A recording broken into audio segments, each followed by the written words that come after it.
Selfishness has always had such a bad rep in society. I mean, you don't want to be labeled a selfish person because that makes you narcissistic, that makes you egocentric, that just makes you a bad person. However, if you're like me, a chronic people pleaser, which I'm still working on it, who has spent most of her life, most of her 22 years of life, trying to build herself towards completing other people's expectations for her, then you would want to know why selfishness is not that bad. And here's what I learned. Hola Chicos, welcome back to my channel. If you're not subscribed to me, my name is Eileen. Yeah. If you're not subscribed, go ahead and subscribe. If you are subscribed, chulos! I appreciate y'all so much, but thank you so much. Anyways, I'm gonna go ahead and try to outline the chapters right here for you for the video, just in case, you know, something resonates with you more or something doesn't really resonate with you. You can go ahead and skip the chapter, or if you want to do me a favor, you can watch the whole thing. You can watch the whole thing 2x speed. Anyways, yeah, continuing on with the video.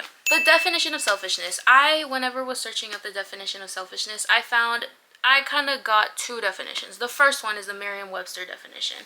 The Merriam-Webster definition points out that selfishness or selfish is when someone or something is concerned excessively or exclusively with oneself, seeking or concentrating on one's own advantage, pleasure, or well-being without regard for others. Other definitions are arising from concern with one's own welfare or advantage in disregard of others. And then you get the whole biology, selfish DNA, selfish genes. If you like biology, then the definitions are going to be right here for you. Then I went ahead and searched up the Google selfish definition, right? And Google defines selfish as being of a person, action, or motive lacking consideration for others, concerned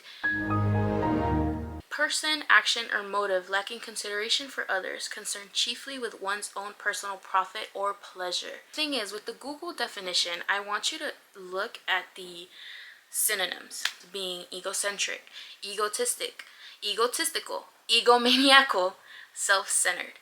Basically, the definition of selfish is whenever you put your own needs above others, and that in society is seen as a bad thing. Now, whenever I was trying to investigate the stigma around selfishness, two very important people came up in my research. One of them, and the first one being Mr. Erich Fromm. Mr. Erich Fromm is a German-American psychoanalyst and philosopher, and he wrote an essay in 1939 titled Selfishness and Self-Love. In this essay, he points to the taboo of selfishness in society and how it forces people to feel guilty or ashamed for pursuing their personal growth. I have all my notes here in Mila Note. I'm just trying to make sure I cover all the points in order to give you guys all the information. Here I'm going to go ahead and insert two quotes that he pointed out. The first one being is that modern culture is pervaded by a taboo on selfishness. He cements his point by pointing out that it teaches that to be selfish is to be sinful and that to love others is virtuous. Basically saying that society paints a picture that to be selfish is to be bad.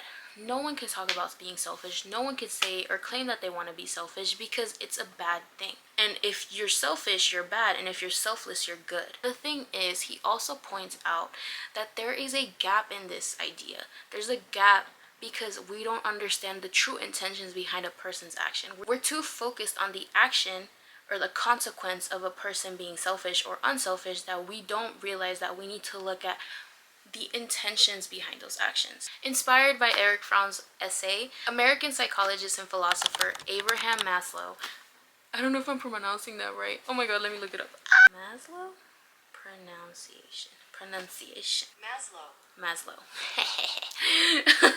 Inspired by Fromm's 1939 essay, Abraham Maslow basically extended the research onto his point and wrote an essay titled, Is Human Nature Radically Selfish? In this essay, he introduces the idea of healthy selfishness, unhealthy selfishness, healthy selflessness, and unhealthy selflessness. He points out that in order to truly understand if an action of selfishness or selflessness is truly unhealthy or healthy or good or bad, we have to understand the intentions that are going behind it. Meaning, let's say you are a very, very rich person and you know you have a banquet coming up, and in order to gain popularity, you basically donate a bunch of money to really, really needed people. I mean, outwardly, that could be seen as a very unselfish act. The thing is, how unselfish is that, actually? I want to appear nice. That is an example of unhealthy selflessness. On the other hand, an example of healthy selflessness would be maybe you have extra food and you don't want to waste it, you don't want to throw it away. You invite your friends over to eat. In this example, you have a surplus of something. You're not losing anything, you're not theoretically gaining anything physically, but I mean, you're gonna hang out with your friends, you're gonna have a fun time, and you're gonna feel good because you're being generous. That's an example of healthy selflessness. The intention behind it is healthy, it's good, it's a genuine selfless act. Those are examples of unhealthy and healthy selflessness. An example of healthy selfishness looks like, what if one day your friend calls you and they just want to hang out really, really bad? Hey Charlie, can we hang out today? And Charlie is super busy, he's booked. I mean, me not hanging out with her isn't really gonna be detrimental. She's just bored. She could go figure out to do something on her own. I mean, I'd love to hang out with her, but I just can't today. I just can't. A healthy selfish response would be, I don't really have time today, but would love to hang out with you tomorrow. Maybe we can go out for lunch, maybe dinner, but I just can't today. I'm so sorry. That is an example of healthy selfishness. If you are telling a person, hey, I can't today, I'm so sorry, but that person really won't suffer any consequences from you not being able to hang out with them, that's an example of healthy selfishness. You're realizing your needs and your priorities, and you're also setting boundaries for yourself and understanding and respecting that you have to do things and that you have to allow yourself the time to do your things without rushing and without putting yourself at risk and putting your things at risk. Now, on the other hand, we have a lot of examples of what it means to be unhealthily selfish. Let's say you're walking in a store and there's a kid next to you and there's one box left of Fruit Loops. I mean, I love Fruit Loops, not gonna lie. Fruit Loops and me go way back. I see a kid right next to me and I'm like, oh no, or I'm gonna get the Fruit Loops.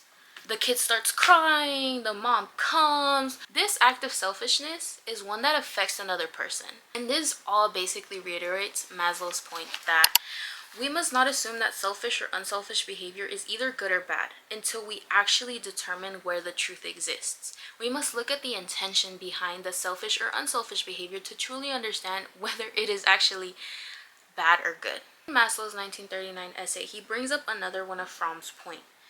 Fromm basically states that a person who has no self-respect or self-love cannot feel any real respect or love for others. In other words, you can't attempt to fill someone else's cup if yours is empty. And if you do make that attempt and you have one, maybe no drops of water in that, how much of that transaction is actually of substance? Therefore, this all ties to the point that the act of being selfish isn't bad. You just have to be healthily selfish. Take care of your own basic needs and make sure that you're okay, not at the expense of others. Because when you allow yourself to be okay and you let yourself have your basic needs and take care of yourself and truly, truly reflect on the things that you want and need, that will overflow and that will extend to the community around you. That all ties to the point that, sorry guys, my feels like static. I would show you guys my toes now, but I'm not gonna do that, at least not for free. Not for free. $5 each toe. $5 each toe, because the economy is crazy out here. That it is okay to be selfish, however, you have to be the correct type of selfish. Based off of the research that I've done, being healthily selfish also requires a rewiring of your head. So the first step to being able to act healthily selfish is to look at yourself like you're a friend. Kind of like, think of the Spider-Man meme where they're kind of looking at each other and they're like pointing, like, yeah, think of that. Separate yourself from yourself. Look at yourself objectively and say, damn, would I treat my friend this way? Would I want someone to treat my friend this way? Because the key to this is allowing yourself to look at you as a person objectively and truly, truly be kinder to yourself. It's easy as humans to think internally and tell ourselves, oh my god, we did so bad, you're so bad, da da da da. And we all, that's kind of weird. That's like kind of like Matrix type of vibe. It's easier to judge ourselves because, I mean, we see everything about ourselves. We're right here. I mean, what are we gonna do about it? It's so hard to defend yourself from yourself. To summarize that point, if I were my friend, would I treat myself this way? Anytime you think of something negative or positive, it can either affirm what you're doing or basically make you question what you're doing. And if it makes you question what you're doing, that's good, because you're rewiring your head. Another way in which we can think about healthy selfishness is being able to set boundaries. Setting boundaries is such a complicated process. You know, you've spent your whole life fitting into roles and having people expect things from you, and then once you pop up and you're like, no, I don't want to be this anymore, people take shock to it. The thing is you need to know your limits. You need to know what you can and can't do. You can't overextend yourself, and you also can't underextend yourself. If you think you're capable of something, go ahead and do it. All that matters is that you believe that. If you think that you're not capable of doing it because physically, emotionally, spiritually, or in any way you just know that you can't do something, then don't make promises you can't keep. The world won't end. Another way that you can start acting in a healthy, selfish manner is by practicing saying no. Saying no. Just say no. And I still struggle with this, to be completely honest with you, especially with my parents. It's just really hard, you know, like as a first generation student, also as the oldest daughter of an immigrant family, saying no was not in my vocabulary for the first 22 years of my life. And you don't have to say it rudely. You don't have to be like, no. You can be like, no, like, I can't right now. It's not the end of the world. However, I do want you guys to be prepared for some backlash. It happens. You know, people don't like change within themselves. They don't like change in other people. By outlining your basic boundaries, you have a basic template as to what you think you're capable of. And to end this section, a last example is just allocating time to yourself intentionally. This can look like, I don't know, having an hour, 30 minutes in the morning to just sit in silence and journal. This can look like going on solo dates, whether that's going to a cafe and getting yourself a matcha and just people watching, or maybe staying in and watching a movie there and ordering in. Allocating time to yourself is a way of graciously allowing your body and your mind to rest and to be truly, truly only worried about yourself. We work in increments. It doesn't have to be like you ghost everyone and you disappear from the face of the earth, which I've thought about, but you know, like, it's okay. We're trying to be healthy here. We can't be extremes. You know, allow yourself that time and respect, and also just allow yourself to just relax. If it's just you going to the park and looking at the clouds, like dude, who does that anymore? So that's the third and last example that I have here in this video. I know there's probably multiple examples of being healthily selfish. That's the new move for 2025 and so on. You know, you have to make sure that you're good and make sure that you're healthy before you try to look out for other people, because if you don't have anything, then what can you give? Nothing. Anyways, I hope you guys enjoyed the video. I really did like this video, because I don't know, I missed researching things, to be completely honest. I missed researching things, you know, making outlines. Look guys, like, I made this outline and I'm like super proud of it. It took me like maybe an hour to do. I did my research. I have my Mila note. Look guys, with that being said, I do want to remind you that the key to being able to improve is to allow yourself to be incomplete, and to recognize that we humans are always learning and that we're always going to be trying to improve, but it's okay. And that's the point. The point is to learn as we go. Anyways, I hope you guys enjoyed the video. I'll go ahead and catch you guys next week. Ciao guys.